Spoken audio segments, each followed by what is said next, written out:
دنیا میں بہت ساری اقوام نے آزادی کے لیے جدوجہد کی ہوگی، لیکن کشمیریوں کی جدوجہد آزادی اپنی مثال آپ ہے۔ یہ ایک ایسی جدوجہد ہے جو 70 سال سے زیادہ پر محیط ہو گئی، لیکن وہ لوگ تھکنے کا نام نہیں لیتے۔ یہ ایک ایسی جدوجہد آزادی ہے کہ جس میں سوسائٹی کا ہر طبقہ، مرد، خواتین، تاجر، سیاستدان سب ایک جیسے شریک ہے، اور یہ ایک ایسی جدوجہد ہے کہ جس میں خواتین کی شرکت مردوں سے اگر زیادہ نہیں تو کم بھی نہیں ہے۔ یہ ایک ایسی جدوجہد ہے کہ جس لوگوں نے سیاسی طریقے بھی اختیار کیے اور سیاسی طریقے سے تھکے یا مایوس ہو کے وہ مسلح جدوجہد کی طرف بھی آئے، جس طرح کہ صلاح الدین ہیں حزب المجاہدین کے۔ اس کے لیے انہوں نے یہ بھی کیا کہ وہ مسلح جدوجہد کو ترک کر کے سیاست کی طرف بھی آئے، جس طرح کہ یاسین ملک نے کیا۔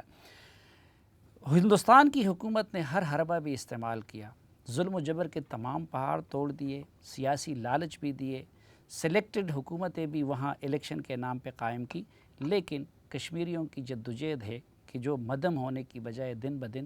مزید تازہ ہوتی جا رہی ہے۔ اب ہندوستان کی حکومت ایک نیا حربہ استعمال کر رہی ہے، اور جو برائے نام آئینی حقوق کشمیریوں کو حاصل تھے ان کو بھی سلب کیا جا رہا ہے۔ اس کے نتیجے میں جو صورتحال ابھری ہے اس پہ آج کے جرگے میں ہم بات کریں گے، اور میرے ساتھ موجود ہیں سینٹ کی فارن افیئرز کمیٹی کے چیئرمین، سابق وفاقی وزیر اور خارجہ امور کے حوالے سے اتھارٹی کی حیثیت رکھنے والے سینیٹر مشاہد حسین سید صاحب۔ بہت شکریہ مشاہد صاحب۔ اور میرے دوسرے مہمان، یقیناً ان سے ریلیونٹ منسٹر کوئی اور ہو نہیں سکتے، علی امین گنڈاپور صاحب، پی ٹی آئی کے رہنما ہیں اور وفاقی وزیر ہیں امور کشمیر اور گلگت بلتستان کے۔ ناظرین، پروگرام کے آخری حصے میں ہم وزیر اعظم آزاد کشمیر سے بھی، راجہ فاروق حیدر صاحب سے بھی بات کریں گے، لیکن سب سے پہلے علی امین گنڈاپور صاحب، اپوزیشن کو یہ اعتراض ہے کہ جی جو کچھ ہو رہا تھا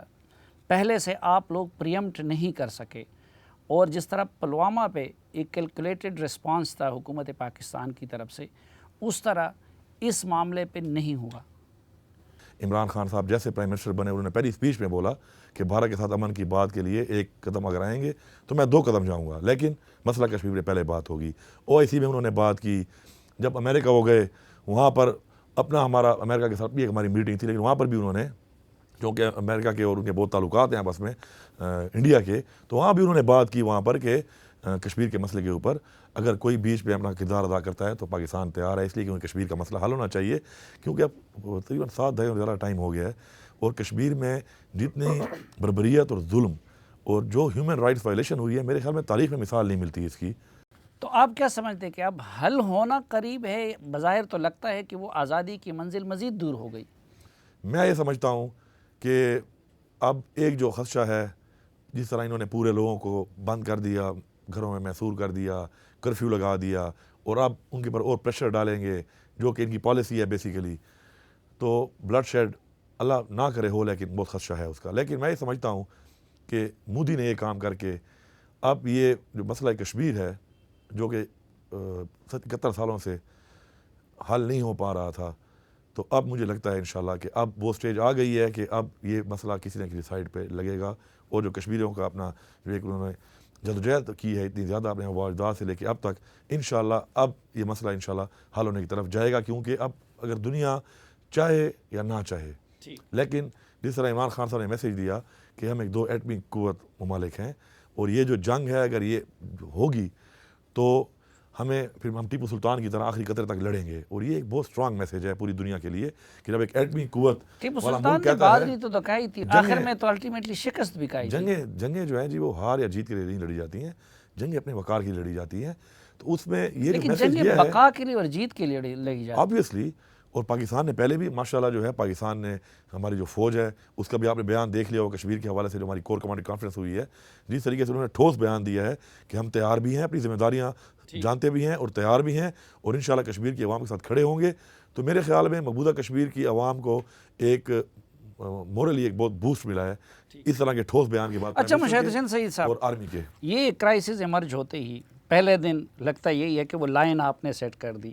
جو تجاویز آپ نے پہلی مرتبہ دی تھی ہمارے ایک ٹی وی پروگرام میں بھی، تو پھر آپ نے جو جوائنٹ سیشن میں خطاب تھا، آپ کو لگتا نہیں ہے کہ ابھی تو حکومت نے کم و بیش ان چیزوں پہ عمل کر لیا، تو آپ مطمئن ہیں حکومت کی ہینڈلنگ سے، اب ہو گئے ہیں؟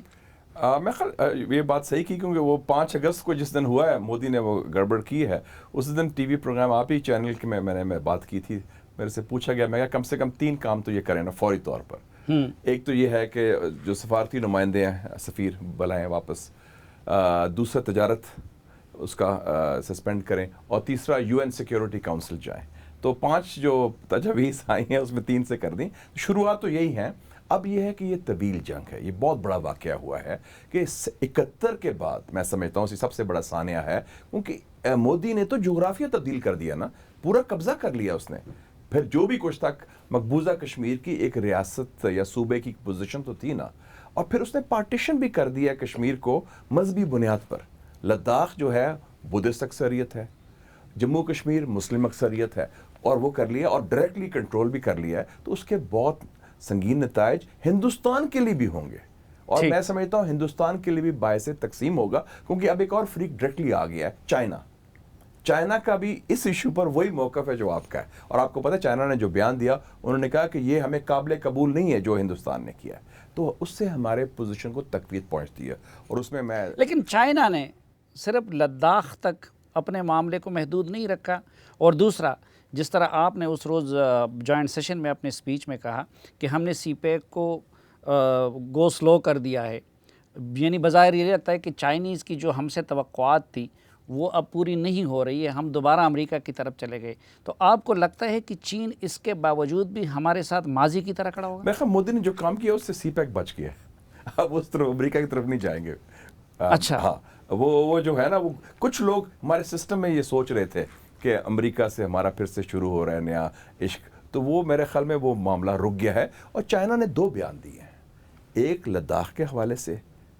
وہ بھی ہمارے لیے باعث تقویت ہے، کیونکہ انہوں نے بیان تو مودی کے عمل پر دیا نا، کہ مودی نے جو ایکشن لیا ہے کہ یہ قابل قبول نہیں، اس سے ہمیں تقویت، اور دوسرا بیان انہوں نے یہ دیا تھا کہ جموں اینڈ کشمیر کے بارے میں، جس میں انہوں نے کہا کہ یہ تنازع ہے اور اس کا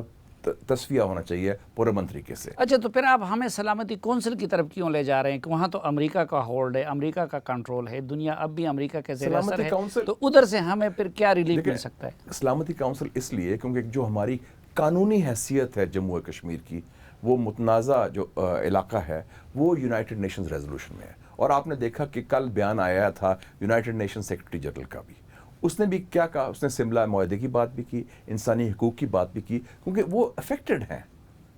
اور یونائٹڈ نیشنز کے جتنے ریزولوشنز ہیں وہ ابھی تک قائم اور دائم ہیں، ہندوستان نے جو مرضی کیا ہو، قبضہ کیا ہو، لیکن جو اس کے متنازع حیثیت تو ختم نہیں ہوئی قانونی لحاظ سے، ٹھیک، وہ جبر کے ساتھ تشدد کے ساتھ انہوں نے قبضہ کر لیا ہے، لیکن جو قانونی حیثیت ہے وہ نہیں ختم ہوئی، اور ہمیں اس کو اسٹرانگلی آگے لے جانا ہے، ہم نے قرارداد نہیں لے کے آئیں گے، ہم ان کو باور کرائیں گے کہ یہ مسئلہ ہے، اور مودی نے جو کام کیا ہے اس کا تعلق علاقائی امن اور سلامتی سے ہے، کیونکہ اس سے کچھ افغانستان کا ایشو بھی ایفیکٹ ہو سکتا ہے، تو یہ بھی کچھ لوگوں کو خدشہ ہے، کیونکہ اگر امریکہ چاہتا ہے پاکستان امن صلح کرائے مغربی محاذ میں، تو مشرقی محاذ میں ہندوستان نے تو گرم کر دیا ہے، کلسٹر بم پھینک رہے ہیں، نہیں تو مشرقی محاذ کی سزا ہم افغانوں کو کیوں دے رہے ہیں؟ وہ نہیں دیں گے، لیکن پاکستان کی توجہ تو ہٹ گئی ہے نا، آپ کی فوج ایک طرف آگے بھی مغرب میں ان کی مدد بھی کرے گی امن کے لیے، اس طرف ادھر بھی دیکھے گی، لیکن افغانستان میں ہم نے لڑنا توڑا ہے، وہ تو طالبان اور امریکہ کے مذاکرات ہو رہے ہیں، اس میں تو ہماری صرف فیسیلیٹیشن ہے۔ کہ افغانستان میں ہندوستان تو انوالوڈ ہے نا، جو ڈی سٹیبلائزیشن ہو رہی ہے آپ کی بلوچستان میں اور فاٹا میں، وہ تو افغانستان کے ذریعے ہوتی نا، اور امریکہ کی آشیرواد یہ آنکھ تو ماری ہوئی ہے نا انہوں نے، آپ کے سارے جو لیڈرشپ ہے دہشت گردوں کی وہ تو افغانستان میں بیسڈ ہے۔ نہیں، امریکہ نے انڈیا کو آنکھ ماری ہوئی ہے؟ میرے خیال میں ان کی رضامندی سے ہو رہا ہے۔ اچھا، علی امین صاحب، یہ واقعی امریکہ کی رضامندی سے ہو رہا ہے؟ یہ ان کو معلومات تو ہے نا کم سے کم۔ میں اس وقت ٹھوس طریقے سے تو نہیں کہہ سکتا یہ، لیکن میں سمجھتا ہوں کہ جو جتنا گہرا تعلق اس وقت امریکہ کا اور انڈیا کا ہے آپس میں، تو مجھے نہیں لگتا کہ کوئی بھی کام اگر انڈیا کرے گا تو ایسا ملک جو اتنا اٹیچڈ ہے اس کے ساتھ اس کا کوئی مطلب ہے کہ اس کے اوپر کوئی بات چیت نہیں ہوئی ہوگی، آپس میں انہوں نے کوئی آپس میں نہیں، تو آپ لوگ تو ہمیں بتا رہے تھے کہ جی عمران خان صاحب نے جا کے ٹرمپ کو بھی اپنا گرویدہ بنا لیا ہے اور امریکہ کو اپنا ہم نوا بنا لیا ہے، اور کشمیر کے مسئلے پہ ٹرمپ نے ہمارے موقف کو تسلیم کر دیا ہے، ادھر نتیجہ تو الٹ نکلا۔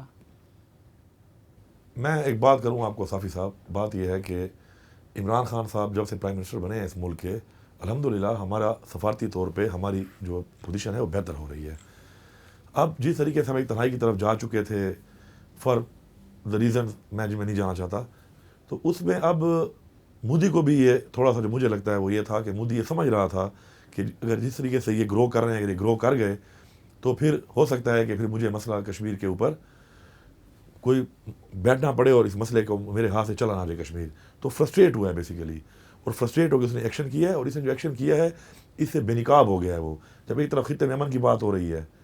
ادھر اس موقع پہ ایک ملک اسی خطے میں ایک ایسا کام کر رہا ہے، تو مطلب ہے کہ اب تک جو ہم کہتے تھے کہ خطے میں امن قائم نہیں ہوا، اس کی وجہ بیسیکلی بھارت ہے۔ دہشت گردی کی سزا تو ہمیں ملی، سفر تو ہم نے کیا اس سے جانی لحاظ سے بھی اور مالی لحاظ سے بھی، لیکن دہشت گرد اصل میں اس خطے میں بیسیکلی بھارت ہے، بے نقاب ہو گیا ہے۔ اور میں آپ کو یقین دلاتا ہوں اس بات کا کہ کوئی تقریباً 9 مہینے پہلے پہلی دفعہ یہ جو office of the high commissioner of human rights کی جو رپورٹ آئی ہے، پہلی دفعہ 71 سال کے بعد اتنا ظلم ہونے کے بعد انہوں نے کہا کہ جی یہاں پہ وائلیشن ہو رہی ہے ہیومن رائٹس کی۔ تو یہ ہماری بہت بڑی جیت تھی، اور اس کو ہم فردر آگے لے کے جا رہے ہیں، لے جا رہے تھے، ابھی بھی لے جا رہے ہیں۔ اور نہیں تو یہ مودی تو وزیر اعظم بننے سے پہلے بھی قاتل بھی تھا، جنونی بھی تھا، وزیر اعظم بننے کے بعد بھی اس نے اپنے تمام ارادے ظاہر کیے تھے۔ پچھلا الیکشن کیمپین بھی انہوں نے اپنے ان نعروں کی بنیاد پہ لڑا۔ تو یہ آپ کے لیڈر عمران خان صاحب نے جب اس وقت یہ کہا تھا کہ مودی دوبارہ الیکٹ ہوئے تو کشمیر کے مسئلے کی راہ ہموار ہوگی، یہ کس بنیاد پہ کہا تھا؟ میرے خیال میں بالکل ٹھیک کہا تھا۔ دیکھیں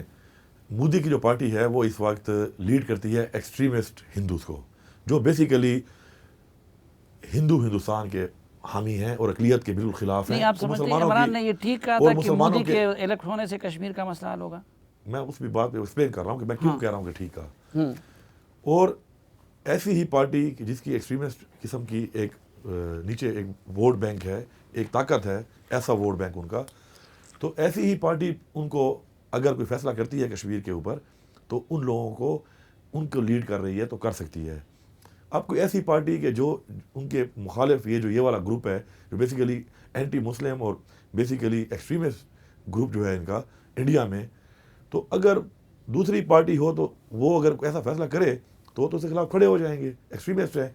تو مودی کا اس حوالے سے کہا تھا کہ چونکہ مودی ایسی ایک خطے میں اپنے بھارت میں ایک ایسے لوگوں کو لیڈ کر رہا ہے جو بیسیکلی ایکسٹریمسٹ ہیں اور بیسیکلی مسلمانوں کے دشمن ہیں، مسلمانوں کا قتل عام کرنا چاہتے ہیں، ان کو ختم کرنا چاہتے ہیں، تو اگر مذاکرات کے ذریعے یا کسی بھی طرح اگر یہ چیز ہوگی تو پھر مودی کے لیے، مودی کی حکومت میں اس کا ہونا آسان ہے، کیونکہ مودی اگر کرنے پہ آئے تو مودی اگر یہ فیصلہ کرے تو اب ہے مذاکرات کا کوئی امکان؟ مجھے پورا یقین ہے۔ کب تک جائے گا؟ کہتے ہیں وہ بلی کی ماں کب تک خیر منائے گی۔ ابھی آپ کہتے ہیں کہ الٹیمیٹلی آئے گا مودی مذاکرات کی طرف؟ بالکل آئے گا، نہیں آئے گا تو ہم اس کو لائیں گے اس کے اوپر۔ ہم کس لیے بیٹھے ہیں؟ ہم تو اب مقابلہ کرنا ہے نا، تو مقابلہ کر رہے ہیں نا، اسی طرح مقابلہ کر رہے ہیں کہ ہم نے تجارت ختم کر دی، ہم نے سفارتی تعلقات ختم کر دیے، اس کے بعد ہم نے یہ بھی کہہ نہیں دیا۔ تو آپ کہہ رہے ہیں کہ ہم مذاکرات کی طرف لانا چاہتے ہیں اور دوسری طرف ان کے سفیر کو نکال دیا، تو یہ کیا طریقہ ہے؟ یا مقابلہ ہوتا ہے یا مذاکرات؟ دیکھیں اس نے جو حرکت کی سملہ معاہدے کے بعد، جو حرکت اس نے کی ہے، ایک وائلیشن جو اس نے کی ہے اور کنسلٹیشن نہیں کی، تو اس کے بعد ہمارا حق بنتا تھا کہ ہم یہ چیز ختم کریں ہم۔ لیکن ہم جو پریشر اس پہ ڈیولپ کریں گے، چاہے وہ پریشر ڈپلومیسی کے تھرو ہو، اگر پھر نہیں مانتا تو پھر طاقت کے تھرو ہو، ہم نے پریشر ڈیولپ کرنا ہے، اور جب ہم پریشر ڈیولپ کریں گے تو انشاءاللہ اتنے کمزور ہم نہیں ہیں انشاءاللہ کہ مودی۔ اچھا مشاہد صاحب، یہ جو تھیوری ہے، ایک جس طرح انہوں نے بھی ایکسپلین کیا کہ جی عموماً انتہا پسند قیادت جو ہے وہ بولڈ فیصلے کر سکتی ہے،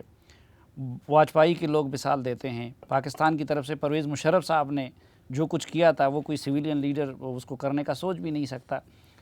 اب جو ان کو خوش فہمی ہے، آپ کو کیا لگتا ہے کہ مودی کے دور میں انگیجمنٹ کا حل کا کوئی امکان ہے؟ یہ تھیوری ویسے شروع ہوئی تھی جب نکسن جو اینٹی کمیونسٹ تھا اور رائٹ ونگ تھا، اس نے چین سے صلح کی، کمیونسٹ چائنا سے، تو لوگوں نے کہا کہ جو بندہ ان کا مخالف ہے یا اسٹرانگ لیڈر ہے وہ کر سکتا ہے۔ پھر واجپئی آپ کو یاد ہے پاکستان آیا, ان کا بھی یہ تھیوری تھی, تو اس تھیوری میں لیکن مودی کا تھوڑا سا, میں وہ بھی بی جے پی کا تھا واجپئی, لیکن مودی کا تھوڑا سا آر ایس ایس کا بیک گراؤنڈ ہے, اور بڑا متعصب اور فاشسٹ قسم کا ذہن ہے ان کا. آپ ان کی شکلیں بھی دیکھ لیں, امیت شاہ مودی کی بڑی مکروہ قسم کی, اور بڑے لگتا ہے کہ پاکستان اور اسلام دشمن ہے, اور بڑے وہ جو, اور جنہوں نے جو فیصلے انہوں نے کیے یہ باعث تقسیم ہے. اور یہ ٹھیک کہا انہوں نے کہ نہ صرف مسلمانوں کے نہیں بلکہ مسیح برادری دیکھ لیں, دلتس دیکھ لیں, سکھوں کو بھی انہوں نے خود ہندوستان کو تقسیم کر دیا. نہیں وہ تو ہم کہتے لیکن ہیں میں سمجھتا ہوں کہ اس وقت جبر سے گھٹن سے, مودی ایک بلی ہے, ابھی آپ کی بات نہیں سنے گا وہ. جبر سے, گھٹن سے, آواز بند کرنے سے, سینسرشپ سے, پابندیوں سے ملک کی تقسیم کے راستے تو ہموار ہوتے ہیں. تو ہندوستان تقسیم تو ہو سکتا ہے, لیکن کشمیریوں کو آزادی مل سکتی ہے یا کشمیر کا مسئلہ حل ہو سکتا ہے اس دور میں؟ دیکھیے میں تو کہتا ہوں کہ تاریخ کا لیسن سیکھ لیں. ہمارے سامنے ہے نیتن یاہو, جو اس کا نظریاتی طور پر بھائی کہہ لیں مودی کا, وہ بھی انتہا پسند ہے, وہ مذہبی انتہا پسند ہے, مودی بھی مذہبی انتہا پسند ہے. فلسطین کو کیا کیا انہوں نے؟ قبضہ کیا ہے, ظلم کیا ہے, 3 جنگیں ہو گئی, انتفاضہ ہو چکے ہیں. کیا مسئلہ ختم ہوا ہے؟ انتفاضہ تیز ہو رہا ہے. لیکن فلسطین آزاد بھی تو نہیں ہونا, جاتے جاتے انہوں نے تو دارالحکومت بھی وہاں تک منتقل کر دیا. ہاں وہ کر دیا, لیکن ایشو ختم تو نہیں ہوا نا. اسی طرح جو ایک کشمیری عوام کی جدوجہد ہے جو ہم نے شروع نہیں کی تھی, یہ ان کی اپنی جینوئن انڈیجنس عوامی جدوجہد ہے, popular widespread indigenous uprising. ہم تو بھول گئے تھے, ہم تو افغان جہاد میں بزی تھے, تو کشمیریوں نے خود شروع کیا سارا سلسلہ, اور ہم سے کوئی این او سی تو نہیں لیا, ہم سے تو پوچھا نہیں کہ ہم نے کوئی بٹن دبایا تو خود شروع, انہوں نے خود. اور جیسے آپ نے فرمایا کہ اس کی مثال نہیں ملتی, اب یہ جدوجہد بڑھ گئی ہے, ہر سیکشن آف سوسائٹی میں بڑھ گئی ہے. تو میں سمجھتا ہوں کہ, اور پہلی دفعہ مودی کے اس اقدام سے سارے کشمیری جو سرکاری کشمیری تھے, جو پرو انڈین کشمیری تھے, لیکن مشاہد صاحب ہم جنگ بھی نہیں کرنا چاہتے. اس روز بھی پرائم منسٹر صاحب نے آپ کی قیادت سے بھی سوال کیا کہ کیا میں جنگ کروں؟ نہیں, جنگ کا اچھا, مذاکرات کا راستہ بھی بند ہو گیا, تو مسئلہ کشمیر حل. پلوامہ میں کیا ہوا؟ ایک چیز ہے, آپ مودی جو ہے ایک فاشسٹ ہے اور بلی ہے, اور بلی جو ہے اگر آپ اس سے کمزوری شو کریں گے تو وہ اور آپ کے پیچھے پڑے گا. پلوامہ میں کیا ہوا؟ انہوں نے حملہ کر دیا بالا کوٹ میں, ہم نے جوابی کارروائی کی, 2 جہاز بھی گرائے, پائلٹ بھی پکڑا. دیکھیں نا ادھر بیک آف کر. لوگوں نے مجھے کہا کہ اب بڑی جنگ ہوگی, میں کہ جنگ نہیں ہوگی. ان کو پتہ ہے کہ ہم جو کام کریں گے, شکر الحمدللہ ہندوستان رسوا ہوا, ہم سرخرو ہوئے آگے بھی. لیکن میں یہ کہتا ہوں کہ کشمیر کی آزادی اور مقبوضہ کشمیر کے مسلمانوں کی مزریز کے خاتمہ کا راستہ کیسے نکلے گا جب جنگ بھی نہیں کرتے اور مذاکرات بھی نہیں؟ پاکستان کا رول بڑا کی ہے. ہمیں یہ ایشو کو اب بڑے سنجیدہ طریقے سے, سسٹینڈ طریقے سے اس کو لے کے چلنا ہے. اور یہ طویل جنگ ہے, تھوڑی سی طویل جدوجہد ہے. انڈیا بہت بڑا ملک ہے, اور کئی ہندوستان کے لوگ آپ کے ساتھ سمپتھائزر بھی ہیں. ارندھتی رائے ہے, ممتا بینرجی ہے, کانگریس پارٹی ہے, کمیونسٹ پارٹی ہے, لیفٹ پارٹیز ہیں, دلت پارٹیز ہیں. ہندوستان سارے لوگ تو نہیں مودی کے ساتھ نا. ایک مختصر سی بریک, واپس آئیں گے تو کشمیر سے متعلق اس خصوصی جرگے کو یہیں سے آگے بڑھائیں گے.